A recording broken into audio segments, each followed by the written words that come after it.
Hi hello வணக்கம். This is Madhu. Welcome to our channel Madhu's lifestyle. இன்றைக்கி நம்ம பார்க்க போகிறது கும்பகோணத்து ஸ்பெஷலான கடப்பா எப்படி செய்யலாங்கிறத பார்க்கலாம் வாங்க. ஒரு ப்ரெஷர் குக்கரில் ஒரு 100 கிராம் பாசிப்பருப்பு, மீடியம் சைஸ் உருளைக்கிழங்கு தோல் உரித்து சேர்த்துக்கோங்க. அதில் 350 ml தண்ணி ஊற்றி 4லேருந்து 5 விசில் விட்டு எடுத்துக்கோங்க. இதுக்கு ஒரு தேங்காய் பேஸ்ட் அரைக்கணும். அதுக்கு தேங்காய், இஞ்சி, பூண்டு, பொட்டுக்கடலை, சோம்பு, கசகசா, காரத்துக்கு தேவையான பச்சை மிளகா சேர்த்துட்டு 4லேருந்து 5 சேர்த்திங்கன்னா கரெக்டாக இருக்கும். பச்சை மிளகாவை சேர்த்து ஒரு ஃபைன் பேஸ்ட்டாக அரைச்சிக்கோங்க. கொஞ்சமாக தண்ணி ஊற்றி ஃபைன் பேஸ்ட்டாக அரைச்சிக்கோங்க. இப்போ அடுப்பில் ஒரு கடாய் வச்சு கடாய் நல்லா காஞ்சதுக்கப்புறம் கொஞ்சமாக எண்ணெய் சேர்த்துக்கோங்க.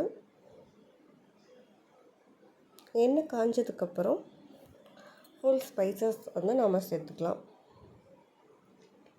எண்ணெய் கொஞ்சம் காயட்டும். இப்போ எண்ணெய் சூடாயிடுச்சு. இப்போ ஃபுல் கரம் மசாலான பட்டை, கிராம்பு, இலை, ஏலக்காய், உங்கள்கிட்ட இருக்க கடல் பாசி இருந்தாலும் சேர்த்துக்கோங்க. சேர்த்து கொஞ்சம் பொரியட்டும். பொரிஞ்சதுக்கப்புறம் நம்ம சோம்பு சேர்க்கலாம். இப்போ பட்டை, கிராம்பெல்லாம் பொரிஞ்சிச்சு. இப்போ கொஞ்சமாக சோம்பு சேர்த்துக்கோங்க. சோம்பு சேர்த்து தாளிச்சிக்கலாம். சோம்பு கறிக்காமல் பார்த்துக்கோங்க.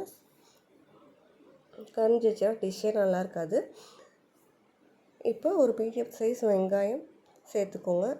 அதோட ஒரு கொத்து கருவேப்பிலையும் சேர்த்துக்கலாம். டிஷ்ஷுக்கு தேவையான உப்பை இப்போயே சேர்த்துக்கலாம். வெங்காயமுமே நல்லா வதங்கிடும்.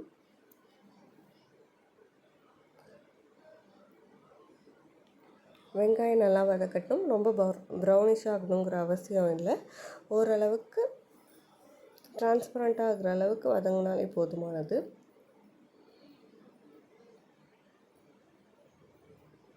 வெங்காயம் நல்லா வதங்கினதுக்கப்புறம்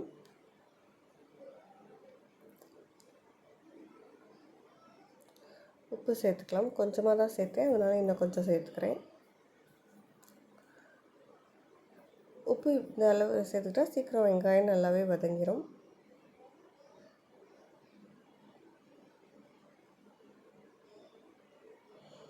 வெங்காயம் வதங்கினதுக்கப்புறம் ஒரு மீடியம் சைஸ் தக்காளி சேர்த்துக்கோங்க. தக்காளி சேர்த்து நல்லா வதக்கிக்கோங்க. தக்காளியுமே ஓரளவுக்கு வதங்கினா போதுமானது. அதோட ஸ்கின்லாம் ஓரளவுக்கு சுருங்கி வரும்ல, அந்த அளவுக்கு வதக்கினாலே போதுமானது.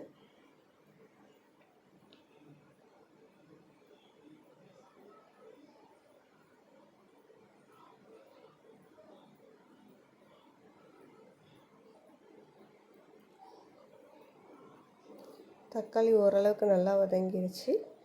இப்போ வந்து நம்ம அரைச்சி வச்ச அந்த தேங்காய் விழுது இருக்குல்ல, தேங்காய், கசகசா, பச்சை மிளகாலாம் போட்டு அரைச்சோம்ல, அந்த விழுதை சேர்த்துக்கலாம். சேர்த்துட்டு ஒரு 2-3 நிமிஷத்துக்கு நல்லாவே வதக்கி விட்டுடலாம். ஏன்னா இஞ்சி பூண்டு எல்லாமே நம்ம பச்சையாக அரைச்சிருக்கோம். அந்த பச்சை வாடை போகிற அளவுக்கு நம்ம நல்லா வதக்கி விட்டுட்டு அதுக்கப்புறம் வேணால் தண்ணி சேர்த்துக்கலாம். ஏன்னா அதெல்லாம் நல்லா வதங்கினா தான் நமக்கு டிஷ்ஷில் வந்து அந்த பச்சை வாடை இல்லாமல் இருக்கும். இஞ்சி பூண்டு வதங்குற அளவுக்கு அந்த ஸ்மெல் வரும், இஞ்சி பூண்டோட ஸ்மெல் வரும். அந்த அளவுக்கு நல்லா வதக்கிக்கோங்க. வதக்கினதுக்கப்புறம் மிக்ஸி ஜாரில் கொஞ்சமாக தண்ணி சேர்த்து அந்த தண்ணியை ஆட் பண்ணிக்கோங்க.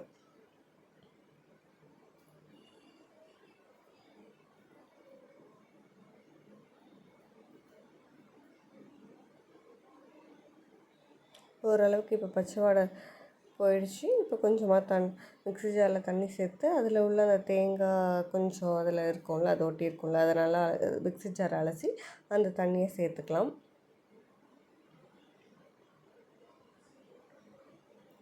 தண்ணி ஒரு 2 கொதி வரட்டும். கொதி வந்ததுக்கப்புறம் பாசிப்பருப்பில் கொஞ்சமாக மஞ்சத்தூள் சேர்த்துருந்தேன், சொல்ல மறந்துட்டேன். வேக வைக்கும் போதே மஞ்சத்தூள் சேர்த்து வேக வச்சுக்கோங்க. உருளைக்கிழங்கை தனியாக எடுத்து வச்சுட்டு வெறும் பாசிப்பருப்பு மட்டும் நல்லா ஒரு கரண்டி இல்லைனா மத்து போட்டு நைஸாக மசிச்சு வச்சுக்கோங்க.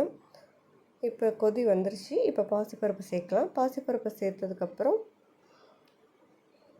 நல்லா கிளறி விட்டுட்டு தண்ணியும் சேர்த்துக்கோங்க. பாசிப்பருப்பு வந்து சீக்கிரமாகவே திக்காகும். தேங்காயுமே நம்ம சேர்த்துக்கோம், திக்காகும். கடைசியாக நம்ம உருளைக்கிழங்கையுமே சேர்ப்போம். அதனால் நிறையாவே தண்ணி விட்டு இதுவுமே ஓரளவுக்கு நல்லா கொதி வரட்டும். அப்போ தான் அந்த பருப்பில் எல்லா இதுவுமே சேரும்.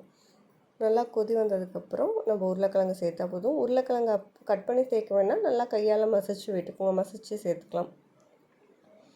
ஓரளவுக்கு கொதி வரட்டும். நல்லா கொதிச்சதுக்கப்புறம் நமக்கு ஒரு திக்னஸ். கடப்பை வந்து கொஞ்சம் தண்ணியாக தான் இருக்கணும், ரொம்ப திக்காக இது பண்ணிடாதீங்க. கொஞ்சம் தண்ணியாக இருந்தால் தான் நல்லாயிருக்கும்.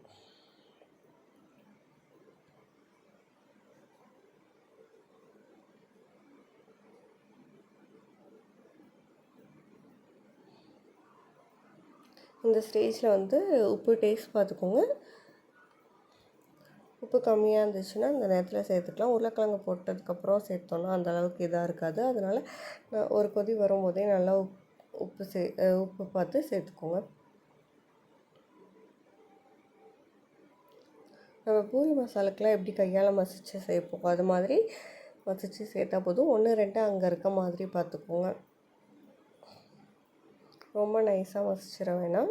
கையால் 1 2 அப்படி இருக்கிற மாதிரி நல்லா மசித்து எடுத்துக்கோங்க.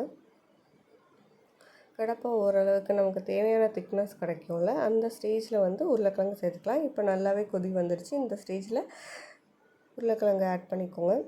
உருளைக்கிழங்கு ஆட் பண்ணி நல்லா கலந்து விட்டுக்கோங்க, இல்லைனா ஒரே இடத்துல இருக்கும்.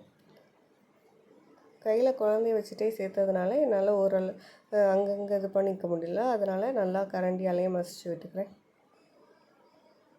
தம்பி கரெக்டாக அந்த நேரத்தில் அழுக ஆரம்பிச்சிட்டான். ஸோ தம்பியை தூக்கி வச்சுட்டே இது பண்ணுறதுனால சரியாக இது பண்ணிக்க முடியல. அதனால் நல்லா நான் கரண்டி வச்சு நசிச்சு விட்டுக்கிறேன். நீங்கள் நல்லா நைஸாகவே அங்கங்கே இது பண்ணுற மாதிரி இது பண்ணிங்கன்னா இதாகிடும். கையிலே நல்லா மசிச்சு விட்டுக்கோங்க. அதில் போட்டு மசிக்க ரொம்பவே நமக்கு கஷ்டமாக இருக்கும்.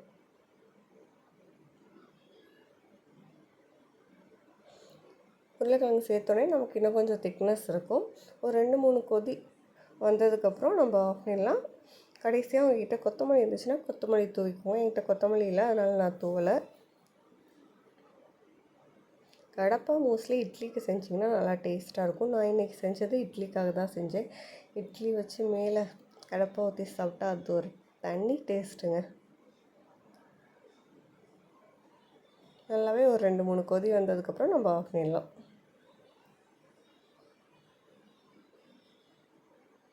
நல்லா கொதிக்க ஆரம்பிச்சிருச்சு.